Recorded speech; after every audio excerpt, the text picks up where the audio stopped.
Hi hello everyone, আমি শম্পা। তো আজকে দুপুরে একটা রান্না করতে চলছি, একটা ডিশ কোয়াশ আর আলু দিয়ে একটু রসা, আর তার সাথে বুটের ডালের বড়া ভেজে রসা বানাবো। তো এই যে আলু আর কোয়াশটা সিদ্ধ করে নিলাম। তো আর আমি বুটের ডালটা ভিজিয়েছি, ভিজানোটা আমি দেখাইনি। তো ভিজিয়ে একটু এই যে পেস্ট করে নিলাম, মিক্সিতে একটু পেস্ট করে নিলাম। আর এটা দিয়ে আজকে দুপুরে রসা বানাবো। তো বুটের ডালের বড়া দিয়ে রসা, আলু কোয়াশ দিয়ে রসা বেশ ভালোই লাগে। তো কারা কারা খেতে ভালোবাসো? আমার তো ভীষণ ভালো লাগে। একটু রসার মধ্যে একটু বড়া ভেজে দিলে বেশ ভালোই লাগে। তো দেখো, আমি রান্নাটা খুব সিম্পলভাবেই করি, অত কিছু দিই না। তো চলো দেখতে থাকো। তো এখানে রয়েছে জিরা, ধনিয়া, আদা, একটু টমেটো, একটু পেস্ট করে নিলাম। তো এইগুলি, এই মশলাগুলি দেব। এখন এই বুটের ডালের ব্যাটারটার মধ্যে একটু হলুদ দিয়ে দেব, তারপর স্বাদ মতো একটু লবণ দিয়ে দেব। তো এটাতে আর বেশি কিছু দিই না। কালো জিরাটা শুধু শুকনো বড়া যখন খাই তখন কালো জিরাটা দিই। এখন এখানে আর কালো জিরা লাগবে না, যেহেতু এটা রসার মধ্যে দেবো, ঝোলের মধ্যে দেবো।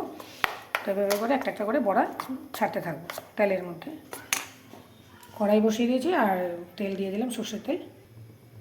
তো যে একে একে বড়াগুলিকে এরকম করে করে একটু ছেড়ে দেব।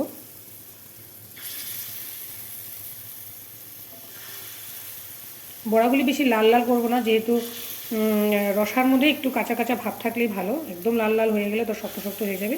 এটা খুব সফট হবে, একটু এপিটুপি শুধু তেলের মধ্যে করবো।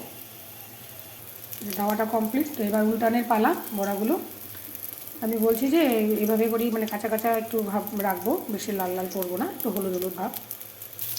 তো এই যে বড়াগুলি এক এক করে উল্টিয়ে নিলাম।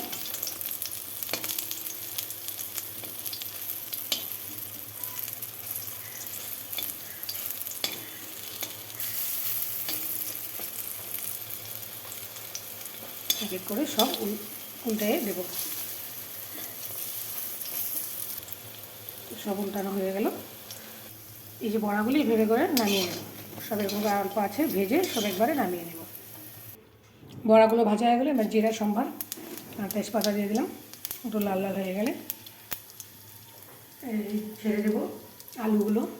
তো গরম হয়ে গেছে, আলু আর কোয়াশগুলো ছেড়ে দিলাম। একটু ভাজা ভাজা হয়ে গেলে মশলাটা ছেড়ে দেবো।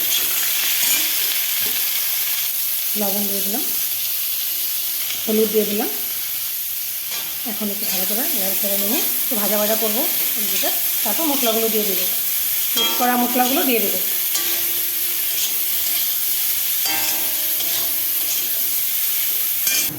তো মশলাগুলো দিয়ে গেলে মশলাগুলো একটু ভাজা ভাজা হতে হবে। তারপর সবজিটা একটু লাড়াচাড়া দিয়ে একটু রেখে দেবো, সিদ্ধ হওয়ার জন্য রেখে দেবো। একটু সিদ্ধ হইব, একটু জল দিয়ে দেবো সিদ্ধ হওয়ার জন্য। জলটা একটু বেশিই দিলাম সিদ্ধ হওয়ার জন্য। বড়াগুলি দিয়ে দিলাম। তারপর বড়াগুলি একটু সিদ্ধ হলে রান্নাটা কমপ্লিট হবে। এরকম করে বড়া রসা খাইয়ে দেখবেন, খুব টেস্ট। বড়া রসা এরকম করে বড়া দিয়ে ঝোল। আজকে আর এই রান্নাটাতে গরম মশলা অ্যাড করব না, কারণ বড়ার ঝোলের একটা নিজেরই একটা খুব সুন্দর স্মেল হয়, ভালো লাগে আমার। তো বেশ এমনি প্লেন খেতে পারবে। তো একটু গরম হয়ে গেলে একটু টকবক করলে ব্যাস নামিয়ে ফেলবে। তো এই বড়া রসাটা রান্নাটা আমার মোটামুটি কমপ্লিট। তো এরকম দেখতে হয়েছে, খেতেও বেশ ভালোই হয়েছে। চলো টাটা, বাই বাই।